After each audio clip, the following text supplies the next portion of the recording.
Are you ready to revolutionize your marketing efforts? Join us as we explore the keys to unlocking marketing success and mastering ROMI and audits. Welcome back. And if you're new here, I am Jen Vasquez. I help hyper-busy female service providers create one marketing workflow that includes marketing, Pinterest, workflows, content creation, and repurposing to bookmark clients and increase their income in about an hour a week. If marketing is something that you want to learn more about for your business, we would love for you to subscribe to our YouTube channel or our podcast. Every time people subscribe and we get more information, we can definitely put out amazing content that will very much resonate with all of you service providers out there. Today, I am excited to be chatting with Rhea Allen of Peppershock. Rhea Allen, president and CEO and co-founder of Peppershock Media, established in 2003, is known for her storytelling passion and extreme diligence in obtaining effective media campaign results by planning and crafting relevant and compelling messaging. Also, an in-demand integrative marketing consultant, national presenter, adjunct marketing professor at Boise State University, keynote speaker, and the host of a popular podcast.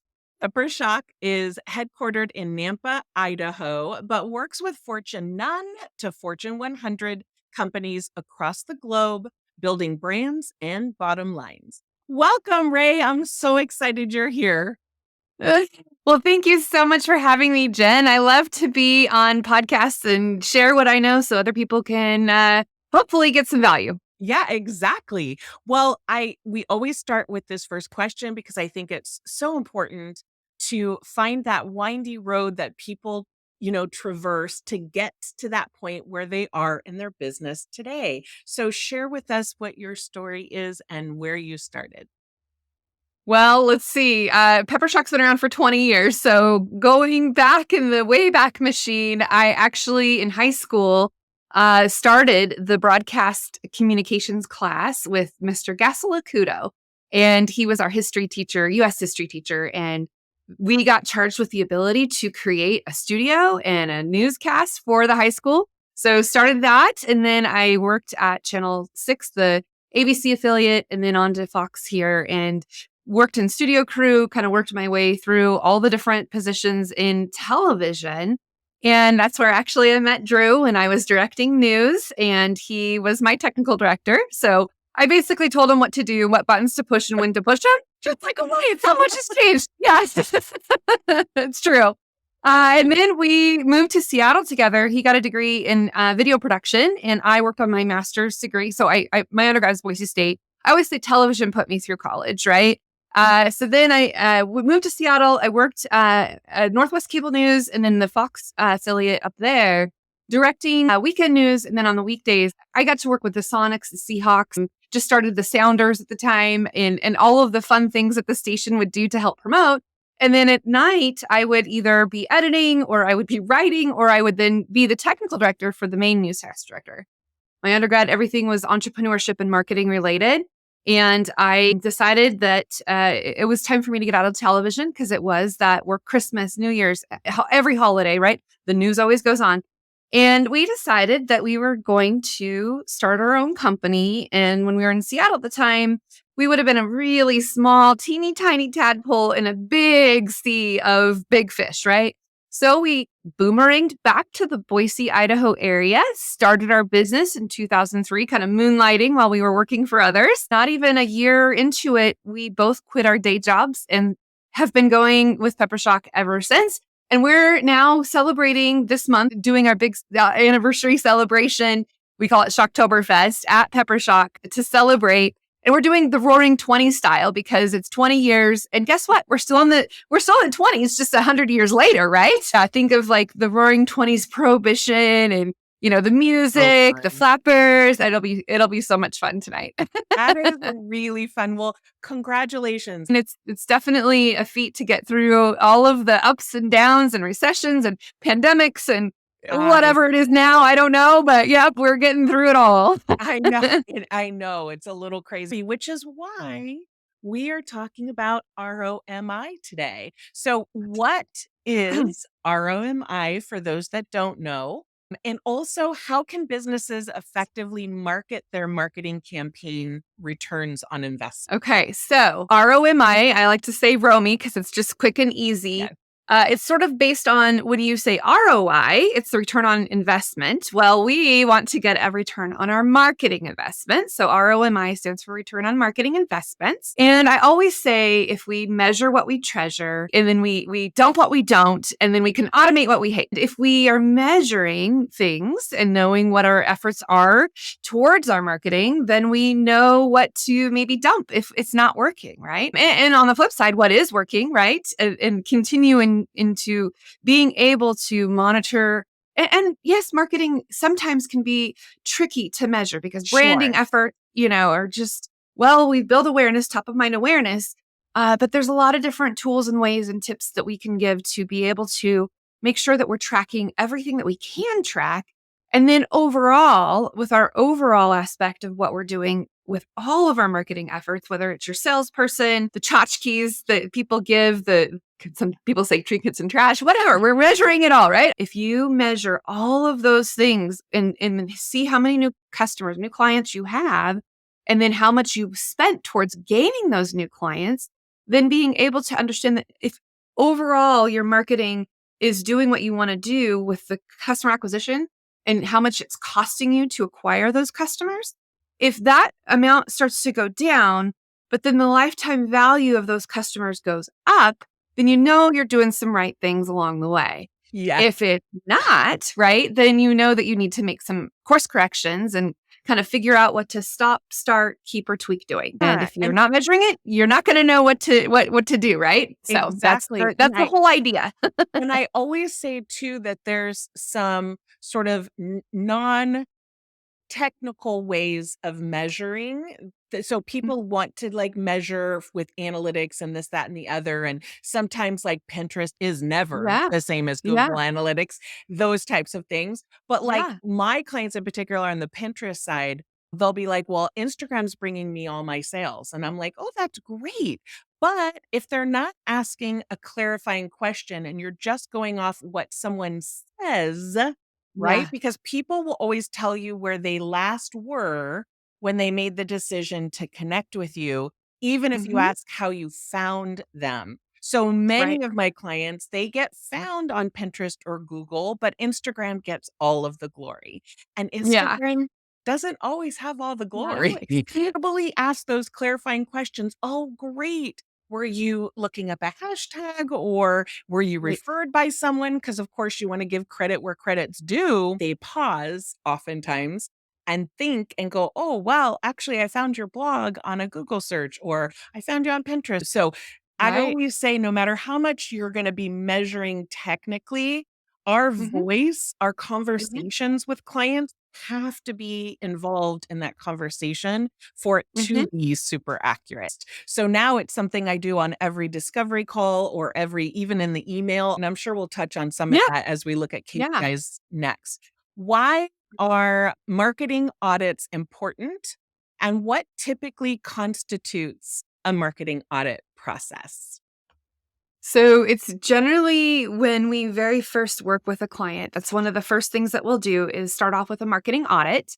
It kind of does something, it has a residual side effect too. We can work with the client, see if they're going to be a good fit for us too, just as much as they get to see if we're a good fit. So that's the very first thing we start off doing.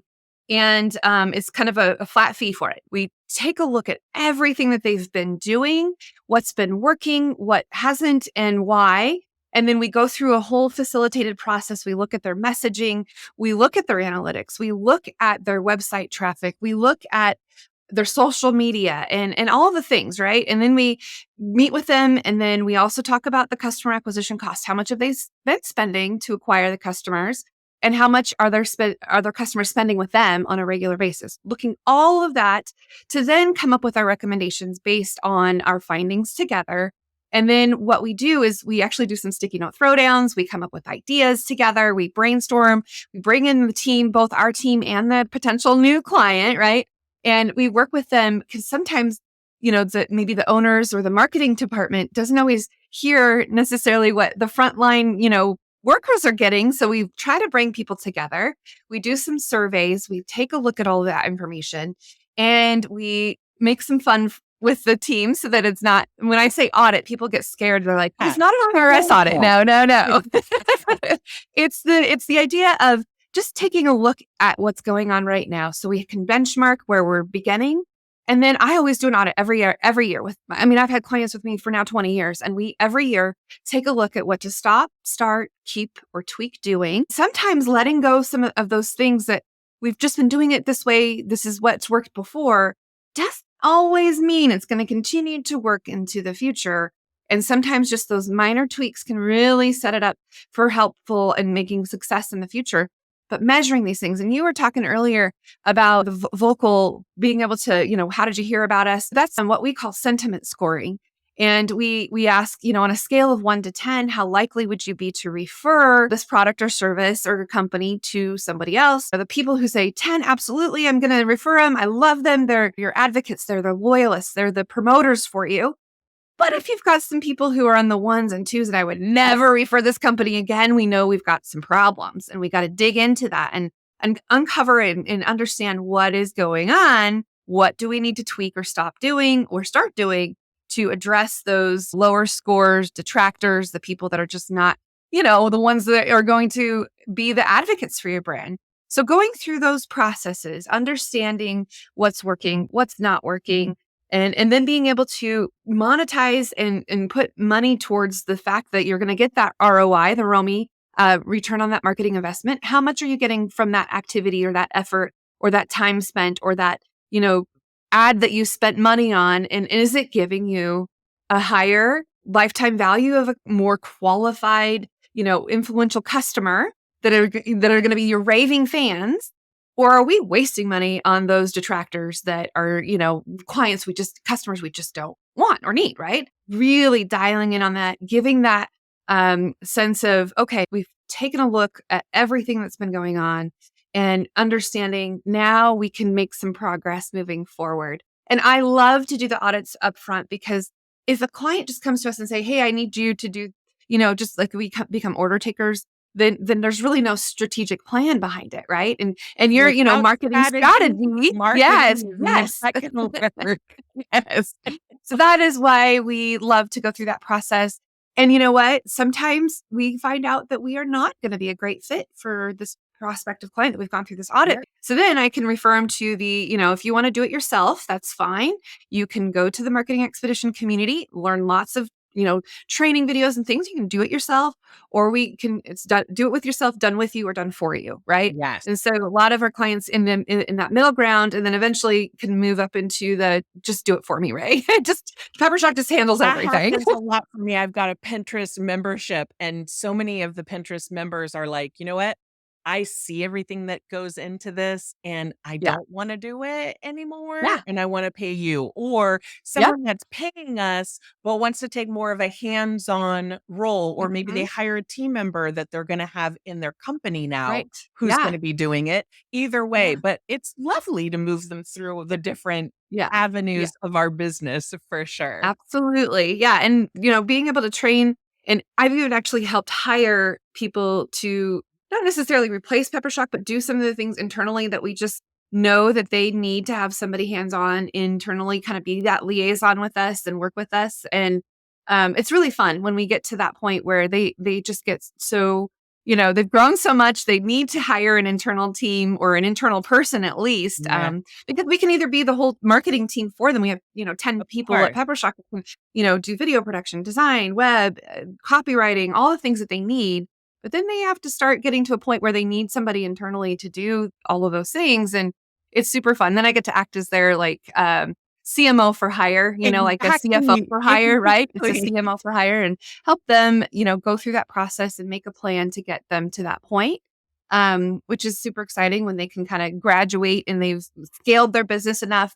They're getting the right kind of clients. They're getting the right kind of budget that they're spending and reinvesting back into their marketing. They're getting the right ROMI. Yeah. And I think a lot of people don't understand that as they're growing and scaling their business, what worked as a solo entrepreneur may not work with the team. Yep. And may not work as you even get bigger. And I find that marketing, the things that I do that are new and different, even if it's just taking a little bit of time to try this new platform or you have an idea, try it. Like, it's not going to hurt. Yeah. Don't stop doing what you're doing. Right. But definitely try it out, because some of those things do end up really working. And I find the people that kind of get stuck in one place, Mm-hmm. it tends to get stagnant over time, and you Sure. do have to tweak. Like, that is a normal thing to do, to tweak. It doesn't mean something's going wrong. It means that you're growing. Right. You're learning, you're growing, and doing more iterations and dialing it in every single time you put ads out there, or, have a message, or whatever channel you're, getting your message out. Yeah. What is working, what's not, and why, and getting to the bottom of it, and then being able to even improve even more, right? You've got a successful ad, but guess what? We can make it even better and better and better every time. Exactly. So when we're considering marketing, what is the significance of understanding the customer acquisition cost and customer lifetime value, right? Because those are two sort of different things. And why do we want to do that? So when we are evaluating all of our efforts and having, we've got a benchmark now, we know where we're at.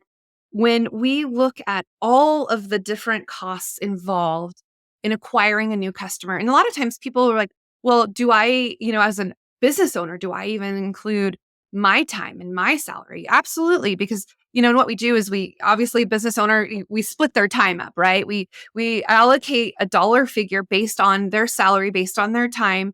And we look at that, and we look at if they do have an internal marketing department or a person, what's their salary? What's their worth, right? If they're salespeople and they're selling, I mean, it's all a part of marketing, right? We've got promotions, we've got PR, we've got, all of the different types of things that are going underneath all of that marketing umbrella, even sponsorships. When you sponsor a nonprofit, you are getting exposure value. Your logo is going to be on that, right? That's marketing. Yeah. And there's yeah, return might be on that charitable if it's correct for your business. Yes, exactly. And then you're in alignment with it. Yeah, we always kind of have a go, no go, a series of questions for our clients. If this meets the criteria, is it going to be in front of enough eyeballs that we want, the right types of eyeballs that we want? Is it going to create heads and beds? Is it going to, ticket sales, butts and seats? What is our goal? What do we want to do with what we're wanting to accomplish, right? And looking at all of the costs that are involved, or the expenses or the value that brings what you're doing to build your brand. And of course, then your bottom line, then looking at that and saying, okay, from this time period to this time period, let's just say an annual basis.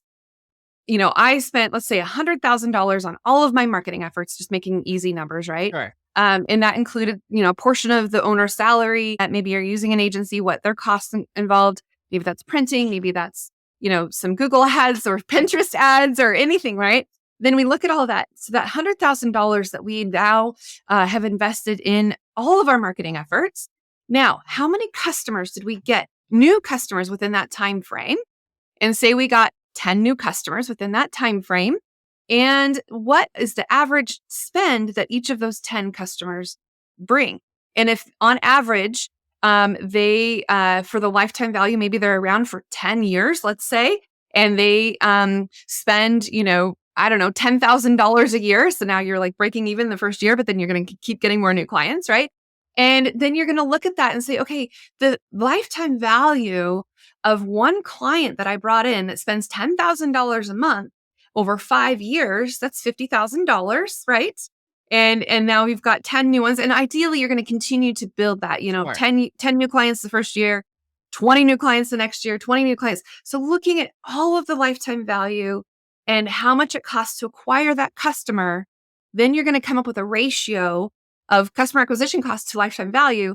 And the idea is that you're going to decrease the amount of costs that you're spending to get that new, ideal, wonderful, beautiful client. Because the other thing is you want them to start growing how much they're going to spend year over year too, right? Year one, they might have spent 10,000, but year two, and if they're going to be with you for 5 years, you want them to spend 12,000, and then you want them to spend 15,000. Maybe you've got a price increase in there. Now they're going to spend 20,000 a year with you, right? Yeah. So looking at the lifetime value, how much money is it worth to you to get the right client through your door, and how much is it worth to you to spend to get that right client. And so looking at those and benchmarking and understanding that ratio and understanding how you can continue to track all of this information to then see if your overall marketing efforts are working or not. And where you can start to see that all the efforts that you're putting forth, if it's costing you more money to get one new client, and that new client is not spending as much every year, maybe they're depleting what they're spending. They went from 10,000 to like 2,000 a year, which, we won't want that. But if you can think about that in numbers, and then looking at that on a periodic basis, some of our clients look at that not yearly, they look at it quarterly, they look at it monthly, they even look at it weekly. Like, how many new clients did we get this week, and how much did we spend this week to get that new client? What can we attribute to getting that new client? And so, yeah, it's really fun to do these numbers and geek out about it.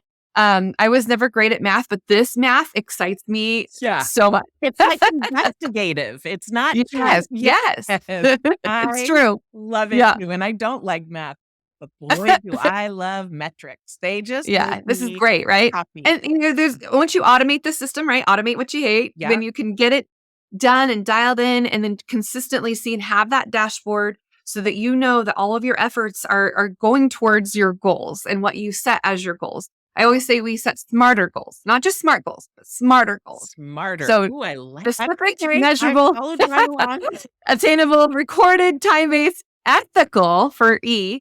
And then R is relevant was before, and then recorded at the end. So you want to write it all out and see it, so where you can visualize if you're meeting your goals or not. And I use pie charts, and I use different things that, kind of help make it all happen to where it's visual, it's easy. We automate the numbers that come from different places that like you said, there's, the Google Analytics, the website traffic, the socials, we put it all together and continuously monitor that and celebrate the wins, right?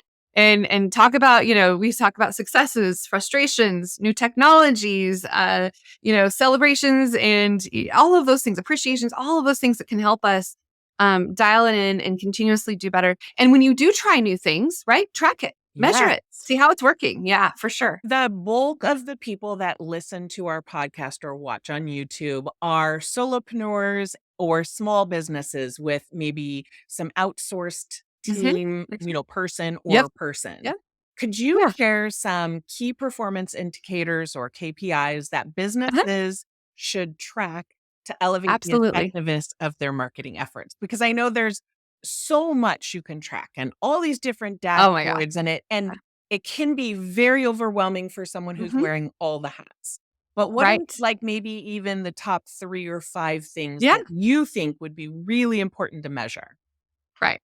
So first of all, I know KPI stands for key performance indicators, but I like to call them kept promise indicators. The promises that you make to keep, right? Those promises. Your little sayings. These are great. After 20 years, you come up with a lot of fun things. But yeah, so kept promise indicators. And so when you set those goals, right, and you make those promises, you make those commitments that you want to reach the goal, and you do all the things to get to where you can reach it because you've got all of the things dialed in. And now we want to go back and measure again and look at those things. So we have different scorecards for different parts of the business that we do. And for sales and marketing scorecard, we look at, okay, what was our revenue and what was our target, and are we reaching it? How many proposals have we put out there? And how many no's did we get? So what's our close rate? How many yeses did we get? So if your close rate is consistently going down and you're pitching a lot, you're proposing a lot, but you're not closing the deal, then there's a problem, right? So we look at that. We look at all the different things that we can measure easily. So, the analytics on your Facebook, how many followers, likes, engagements, comments, all of those types of things. What was the most important thing that people engaged with? What was the number one thing that you can continue to repeat and do more of? Because you're following, we always take in our scorecard, we put what post was the most, what was the most, what got the most engagement? Because we want to do more of those things, right? Yes. So I look at, in Pinterest, so you could look at how many pens and shares and engagements you have there. Clicks and outbound clicks are mostly in that marketing area where impressions and all of that go along with the algorithm, but they're not necessarily indicators of growth in your business from Pinterest. Nope. Yeah. But then conversion, if somebody buys from you, yes, that is a whole nother thing to track. Absolutely. And there are some tools, especially if you sell online, that you can track conversion, but you can manually do it too. And you can, say, okay, out of all of these efforts, what is bringing me the most money? What, tactic that we're taking is actually working. And here's the thing to understand.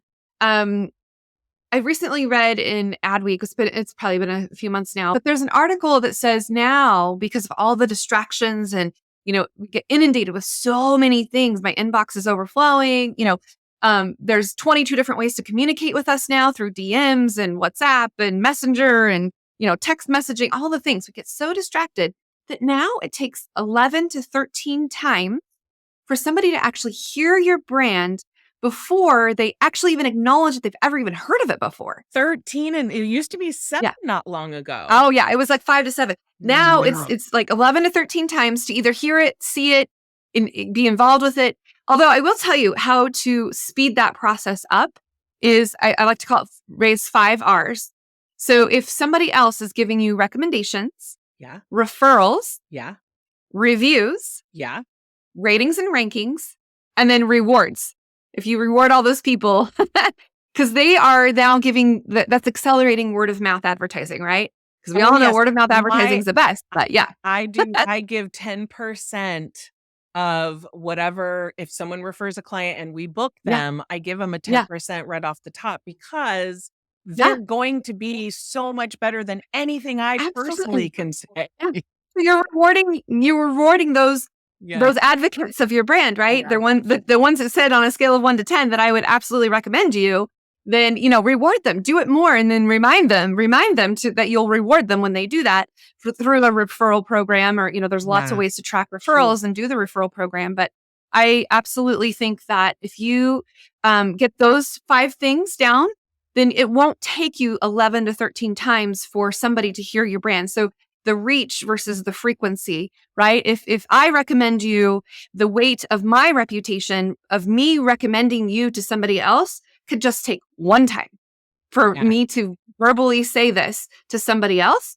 Whereas if you're doing all the ads, all the channels, all the, the blog posts, the social posts, you're sponsoring an event, your brand awareness is out there, your logos, all the things that you could possibly do, it can really help if you integrate the 5 R's within your whole entire business to help accelerate that word of mouth. And then guess what? You're going to measure what you treasure, dump what you don't, and automate what you hate. Exactly. And people often forget about tapping into the clients that are already working with us in terms of those referrals. And they forget about reviews and things like that, which again, just helps reinforce the message that you're giving. But because reinforcement, retention, we can come up with a whole bunch more R's, right?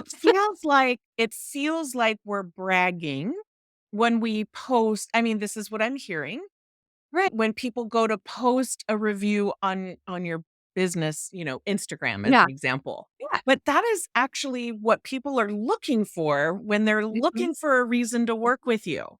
Could be that they like how you speak. Could be that they resonate with what you talk about and the way you describe it or teach or educate or what have you. But when they see other people do, it just reinforces their thought that they want to work with you. So you speed along that client journey so much faster to conversion when you do it all.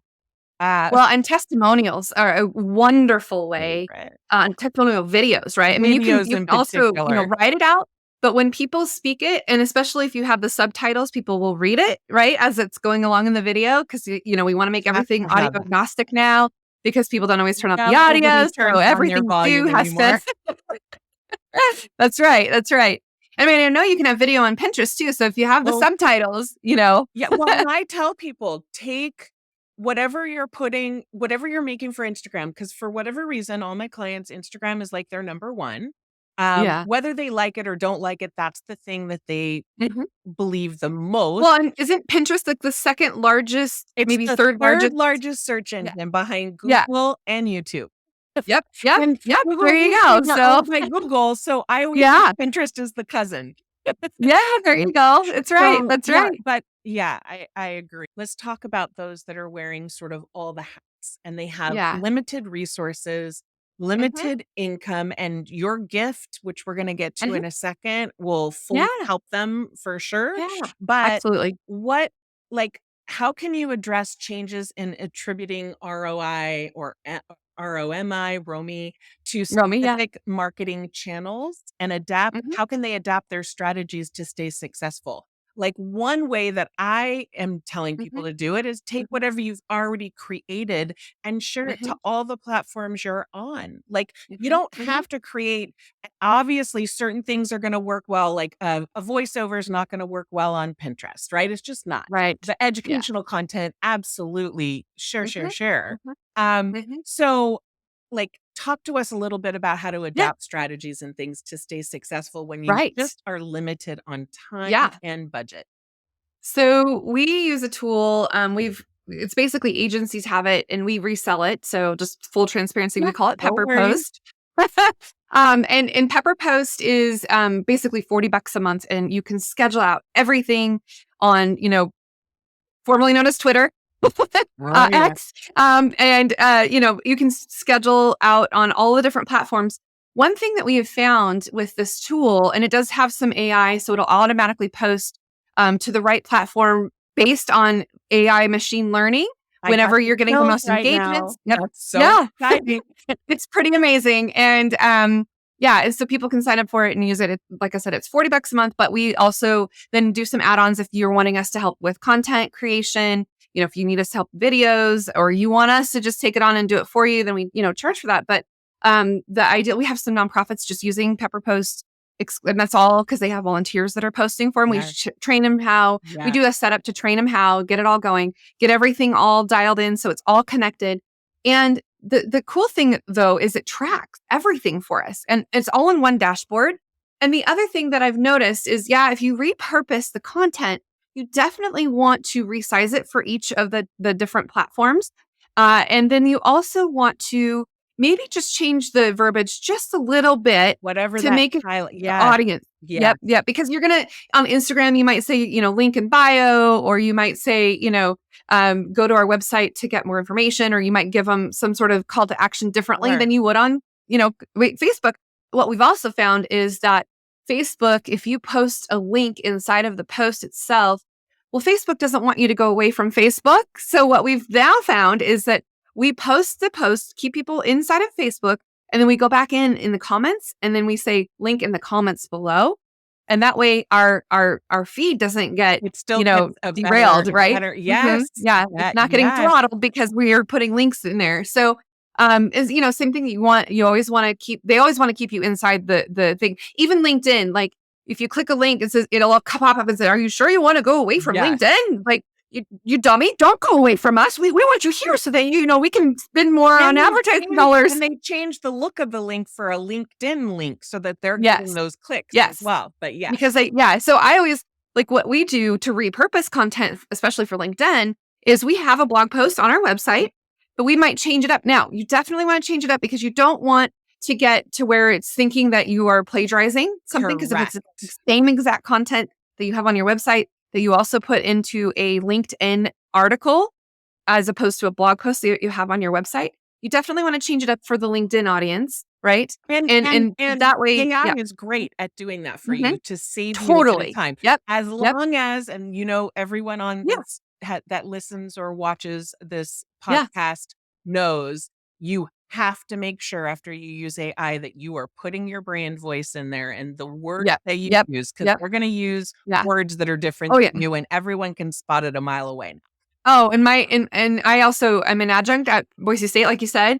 In my marketing class, I have done assignments where, okay, I want you to use, either Bard or Chat GPT or Phrase or any of Yep. these Quillbot, any of them. And then I want you to do it yourself. Well, first I make them start, do it yourself. Now I want you to take and do the same thing. And I want you to compare the two. And then we kind of do a fun little exercise where randomly I'll read either, and they don't know whether it's an AI one or if it's their own. Yeah. Almost 100% people will know exactly what the AI one versus the one that was actually written by, a human, human intelligence. I know. I know. Yeah. Anyway, it's super fun. But I also want my students to learn and understand and use it as a tool. But it's not the end all be all for, like I could always tell when a student was trying to use AI because I would say words like conversely and firstly. And I mean, just like, we don't talk like that. I know.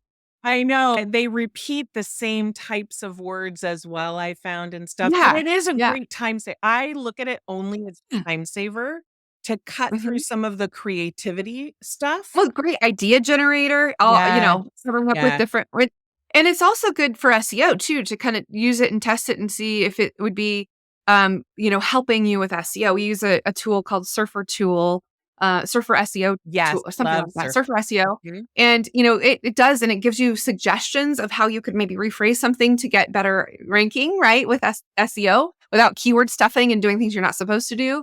And it'll rank it all for you. And, it gives you a score, just like, you get scored at, if you do an essay, you get 100%, right? You get, if you get 100% on SEO, the Surfer tool, then you know you're doing good. Exactly. But yeah, I mean, to really think about that though, if you kind of mix between the HI and AI, human intelligence and artificial intelligence together, but use those tools to your advantage. But again, and you can automate what you hate again, doing some of these things that are going to help you in that process.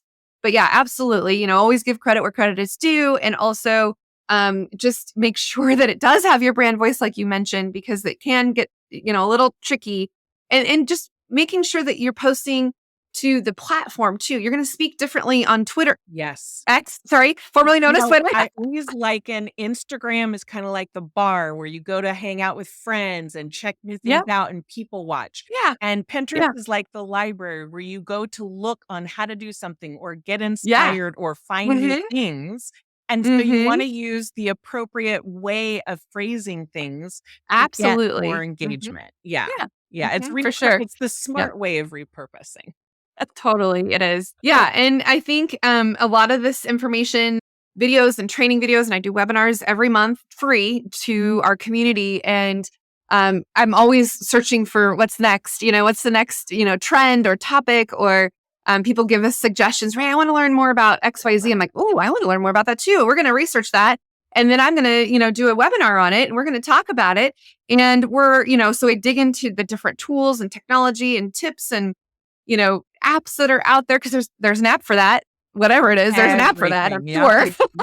Before we get to your freebie, I definitely want, and I literally could talk to you all day. Like, I so love much fun. marketing. It just makes me super happy.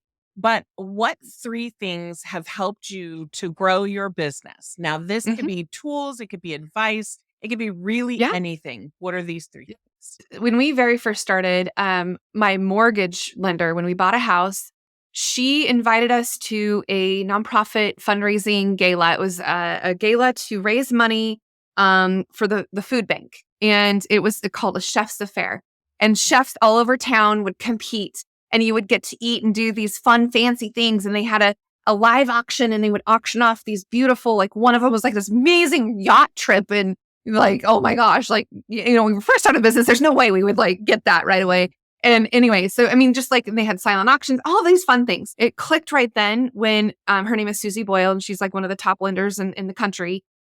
She introduced me to people at that table that she had and invited us to.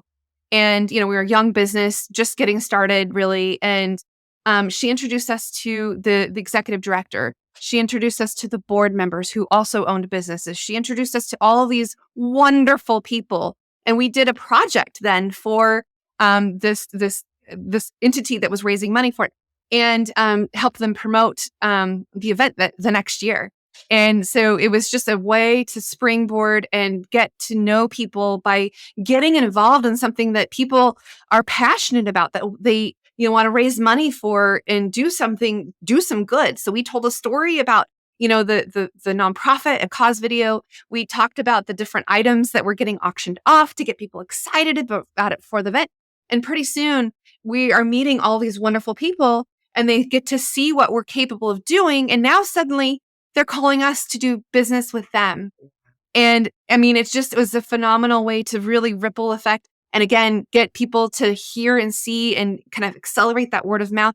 And Susie's done every mortgage loan for our rentals, everything since day one. And she will always do our stuff. But she she then started recommending and referring me to more people. And we were in our 20s when we started the business. We were early 20s. Where you may and not here I am run oh my gosh, these circles otherwise. amazing, Yes. amazing. And I mean, I just love her for that. And we're good friends and with her friends and her circle of influence. And so I do the same now for my young, I helped start what was called Boise Young Professionals. There were 16 of us that were founders of it.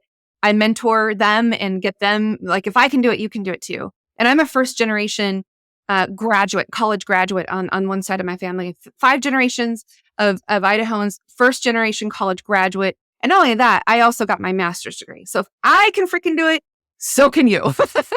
Yeah.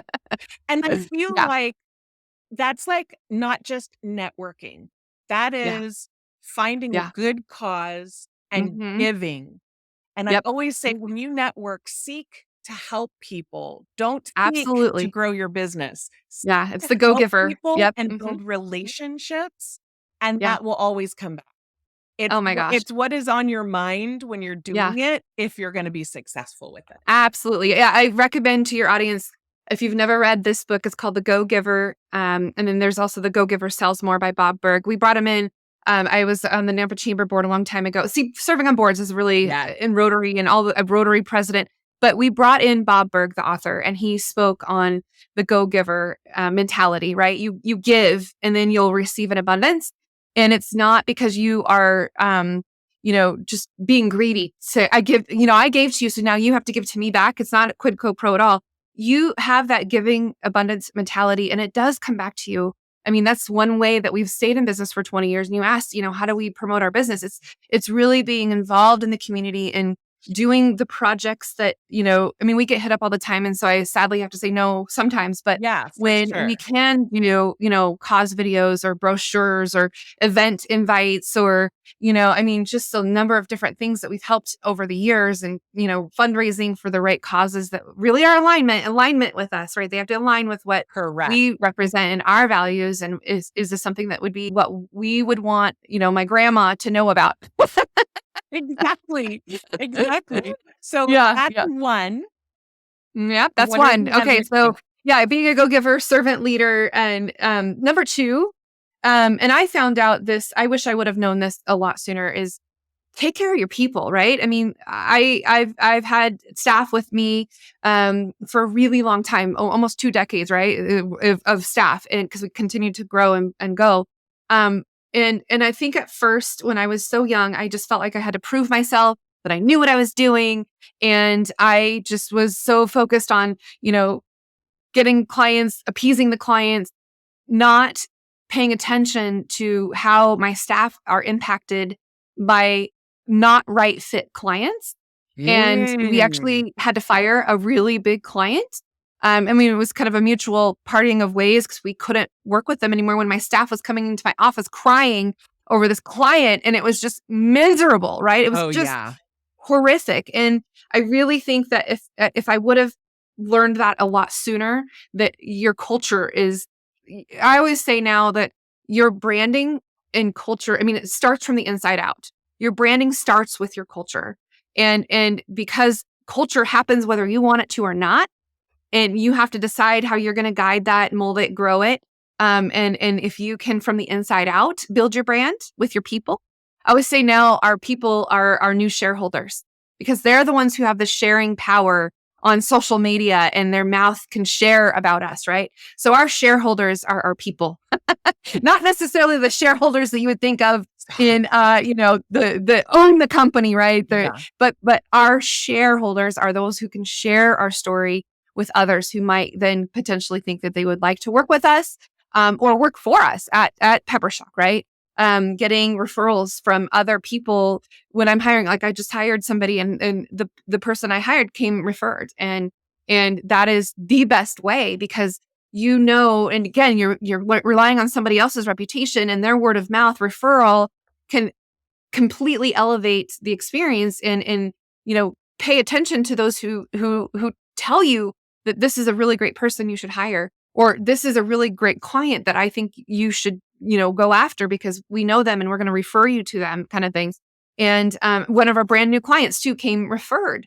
The person who referred went to high school with my husband. And so then he referred us to his client. I was like, awesome. And by the way, we rewarded him with cookie crumble, and that was amazing. Yeah, everyone's motivated by different things, right? Absolutely. And what's the So yeah, I mean, I think that's definitely things, paying attention to your people, your crew. I mean, even if you outsource or you subcontract or you're, a talent of one or you're a solopreneur, the people that you hire, treat them well because they will treat you well in return. I would say, happy campers, happy customers. In our campers, we have a lot of, exploration themes and we go camping every year with all of our crew and staff and spouses and dogs and kids and everything. And so, happy camper, happy customers for sure. Very good. And the third thing that you would say. Okay. The third thing that I think has helped us stay in business for 20 years and help us get, to where we are is honestly, podcasting has done a lot, but just being able to promote ourselves in a way that's authentic and, me speaking on stages and I get asked to speak on, marketing. I'm a content expert speaker. And when I speak on a stage, it's because I have knowledge to share and I want to share it. And I want people to be able to leverage what I know to help them, right? To help them leverage what they need in what they are doing in their business. So I think just being vocal and being out there, being the face of the company, and also then having our staff also be in that position too, where they can share what they know, has really elevated. We have some clients that they came to a workshop that I did, I don't know, 6 or 7 years ago. And when it came time for them to get a new agency, they immediately thought of us. And so it's kind of a long game, right? Yeah. To speak and share and present in Las Vegas every year, which is super fun. But I'm at the, association, National Broadcasters Association, NAB, or National Association of Broadcasters and Post-Production World and Visual Storytelling Conference. And I mean, I've spoken a lot. And so then other people will ask me to speak for them and their conferences. Tell everyone what your freebie is, what you're offering so generously for our audience. Yeah, Jen, thank you for that opportunity. So we created the marketingexpedition.com. So it's the marketingexpedition.com community, TMEC for short. And we had to use the word the just because the domain was already taken, but the marketingexpedition.com. And inside the community, we have I do trainings, I do podcasts, I do, all of the speaking, presenting, as long as we get permission, it's inside that community and we have forums and questions. So it's just a great place to go there. And I've got, LinkedIn, all the things. So we've got some trainings, interviewing some pretty phenomenal, amazing industry people that, tell you about SEO and all the things. If I want to learn something, I find somebody to interview. Because I want to know something about whatever it is. And so it's inside the community. And you can go to themarketingexpedition.com and put in the promo code month1 and you'll get the first free month for free on me. So month one and links, everyone listening or watching, all the links are going to be in the show. Yeah, all the links will be in there. Yep. So month one, and it's just the number one rather than ONE, I think, because I would try to make that clear. But yeah, so you can do that. And then, you'll get to be a part of the Facebook group and it's pretty active. Like people are in there commenting, posting, engaging, questions asked, all the fun things. Well, thank you so much for your valuable time and your advice today, because it was amazing. If anyone out there listening or watching found ideas and tips that you can implement in your business, we would love for you to leave a review. Now go out there and do something good for your business and start by snagging Rhea's gift and take action, because you can get educated all you want, but if you don't take action, you are not going to be growing your business. All right. Thanks, everyone. Bye. Thank you.